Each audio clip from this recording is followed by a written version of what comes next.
Hi ಎಲ್ರಿಗೂ ನಮಸ್ಕಾರ. ವರಮಹಾಲಕ್ಷ್ಮಿ ಹಬ್ಬದ ಹಾರ್ದಿಕ ಶುಭಾಶಯಗಳು. ನಾನಿವತ್ತೊಂದು ಬ್ಯೂಟಿಫುಲ್ ಆಗಿರೋ ನೆಕ್ ಪೀಸ್ ತೊಗೊಂಬಂದಿದ್ದೀನಿ. ಇದು ಇನ್ಸ್ಟಾಗ್ರಾಮಲ್ಲಿ ತುಂಬ ಟ್ರೆಂಡಿಂಗಲ್ಲಿದ್ದಂತಹ ನೆಕ್ ಪೀಸು. ಕ್ವಾಲಿಟಿ ಅಂತೂ ತುಂಬ ಚೆನ್ನಾಗಿದೆ.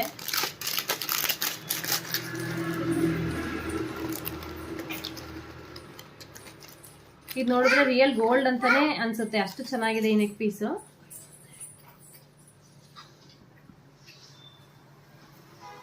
ನೀವೇ ನೋಡ್ತಾ ಇರ್ಬೋದು, ಡಿಟ್ಟೋ ಗೋಲ್ಡ್ ರೆಪ್ಲಿಕಾದಲ್ಲೇ ಬಂದಿದೆ. ಡಿಟ್ಟೋ ಗೋಲ್ಡ್ ತರನೇ ಅನ್ಸುತ್ತೆ. ಬ್ಯಾಕ್ ಸೈಡ್ ಕೂಡ ಎಷ್ಟು ಡೀಟೇಲಿಂಗ್ ಆಗಿದೆ ನೋಡಿ. ಇದನ್ನ ವೇರ್ ಮಾಡಿದ್ರೆ ಯಾರನ್ನು ಎಲ್ಲಿ ತಗೊಂಡೆ ಅಂತ ಕೇಳಲ್ಲ, ಎಷ್ಟು ಗ್ರಾಮ್ ಇದೆ ಅಂತ ಕೇಳ್ತಾರೆ, ಅಷ್ಟು ಚೆನ್ನಾಗಿದೆ ಈ ನೆಕ್ ಪೀಸು. ಇದಕ್ಕೆ ಇಯರಿಂಗ್ಸ್ ಕೂಡ ಬಂದಿದೆ.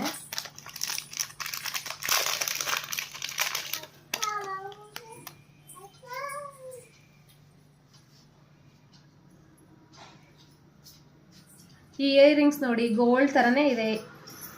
ಈ ಥರ ಕಾಣಿಸುತ್ತೆ ನಿಮಗೆ. ತುಂಬ ಸಕ್ಕತ್ತಾಗಿದೆ ಇದು. ನಿಮಗೇನಾದರೂ ಈ ಜ್ಯುವೆಲ್ ಸೆಟ್ ಬೇಕು ಅಂತಂದರೆ ನಾನು ನಂಬರ್ ಮೆನ್ಷನ್ ಮಾಡಿರ್ತೀನಿ, ಅದಕ್ಕೆ ವಾಟ್ಸಪ್ ಮಾಡಿ, ಅದರ್ವೈಸ್ ಇನ್ಸ್ಟಾಗ್ರಾಮಲ್ಲಿ DM ಮಾಡಿ. Thank you.